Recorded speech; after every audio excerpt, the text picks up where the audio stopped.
ఒక వివాహం దగ్గర నేను మాట్లాడుతూ ఉన్నాను. అప్పుడు చదువు కొననటువంటి ఒక వ్యక్తి, నేను అప్పుడు డిగ్రీ చదివి ఉన్నాను, అతను ఒక మాట అన్నాడు నన్ను, నీకు మాట్లాడటం రాదు, ప్రక్కకెళ్ళు నువ్వు అన్నాడు నన్ను.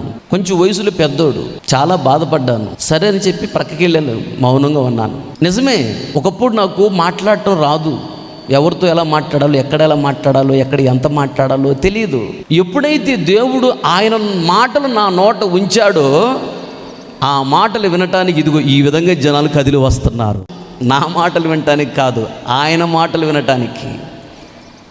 ఆయన మాటలు ఎప్పుడైతే నా నోట ఉంచాడో నాకు విలువ పెరిగింది. అలాగే దేవుడు ఆయన మాటలు ఎప్పుడైతే నీ నోట ఉంచుతాడో నీకు విలువ పెరుగుతుంది.